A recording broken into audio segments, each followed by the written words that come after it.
Okay, I wanted to do a video because I've experienced some problems with the spent primers actually hitting the cup. The way the system works is you decap the case, and this part right here that is used to seat the new primer, it goes through the center, through the shell plate, and it hits this part, which comes open, and then it ricochets off into the cup. I have a dedicated RCBS decapping die, and I like decapping my brass before I put them through the sonic cleaner. It cleans the primer pockets pretty good, and it's just I tend to like that method a little better. Got a couple of notes before we get started. I'm using a Hornady shell plate, and I just got this the other day. I was using the RCBS. RCBS has a little more taper on it, but I did have to adjust my RCBS dedicated decapping die. Evidently the Hornady is just a little taller, and it was bottoming out. I only had to adjust it about 1/32 of an inch, but I didn't want to let you know that, just for general knowledge. Also, one of the reasons I'm doing this video is I was using the RCBS to decap before I ran through the sonic cleaner, as I mentioned before, and the primers weren't hitting the cup, and this needle that that's in the RCBS tends to flex more. I thought, well, maybe I didn't have it adjusted correctly, so I went through the process of readjusting so that this is just long enough to knock the primer out, and it does seem like it helped. But what I'm going to do is I'm going to run 13 through with the Hornady sizing and decapping die, and we're going to count the primers that's in the cup, and we're going to do the same thing with the RCBS dedicated decapping die, and I have a Hornady dedicated decapping die. I do want to mention that the reason I got the Hornady decapping die was that the RCBS will not decap 223.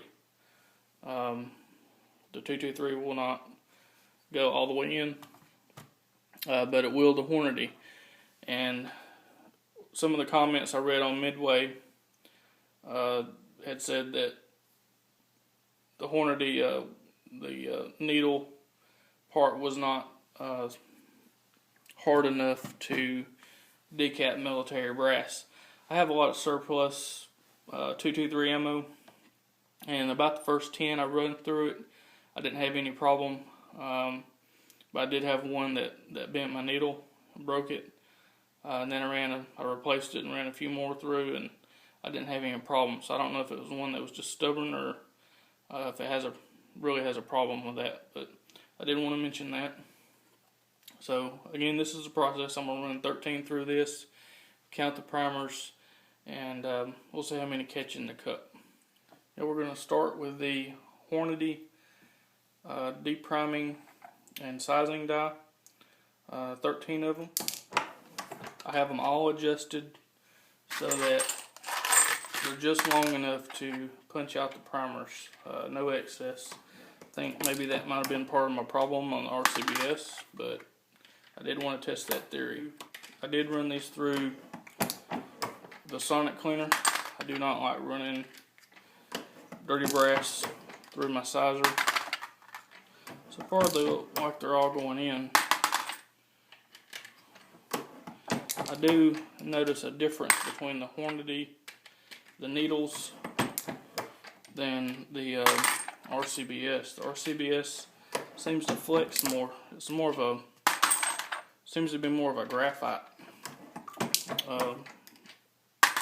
Not sure if it is, but it seems that way. So let's see how many we have. 8, 10, 12, 13. We have 13 of them. All those hit the cup and they fell pretty soft. So let's use the Hornady dedicated decapping die. 10. So far they seem to all have hit the cup. 2 more.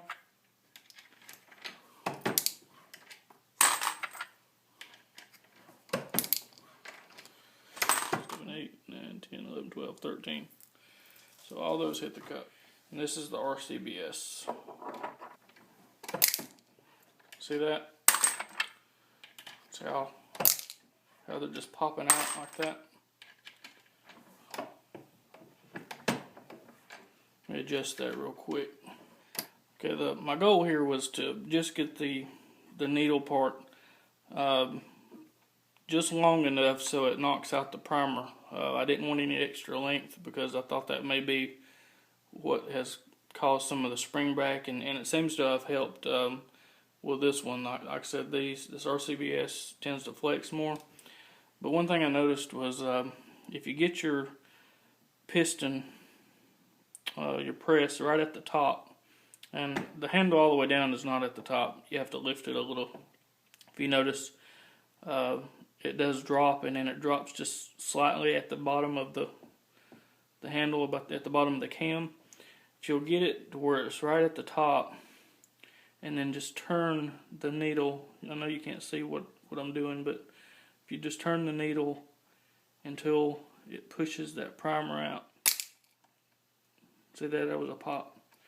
Then you know that you've gotten it long enough. It done some of them, it didn't do that one for some reason. Adjusting the needle has helped because it was dropping probably about every third one in the floor or more. You know, out of 10 rounds, I just lost one then. Out of 10 rounds, you know, I'd probably have about 6 or 7 lost 2.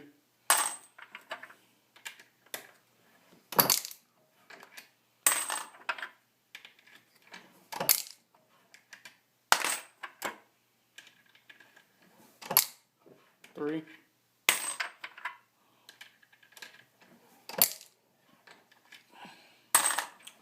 Alright, I believe I lost 3. Let's count them up. 1, 2, 3, 4, 5, 6, 7, 8, 9, 10. So I did lose 3.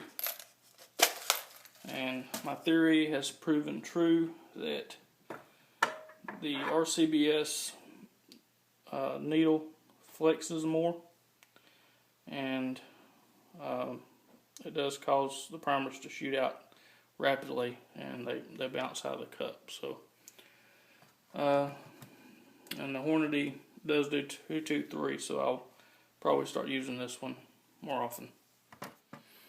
Okay, here's all 3 dies that I just used. This is the one that came in my set. All of them were 40. The rounds I just decapped were 40 S&W. This is the sizer decapper out of my 3 die set Hornady. This is the Hornady dedicated decapping die. And the needles, of course, seem to be the same consistency as far as the spring back. They seem a little stiffer, which no flexibility sometimes leads to be more brittle, and it seems to maybe have been the case.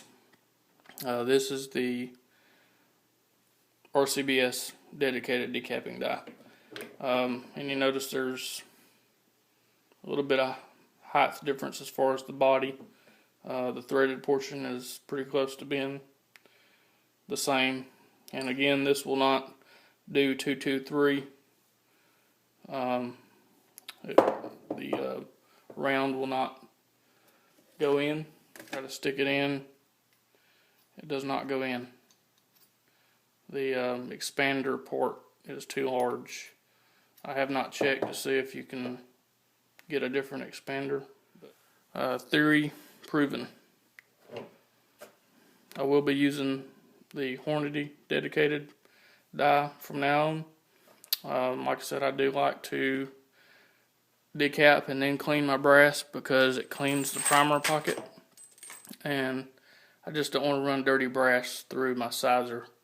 I don't want to take the chance of some kind of dirt being on the exterior of the casing and nicking my nitride finish on the inside.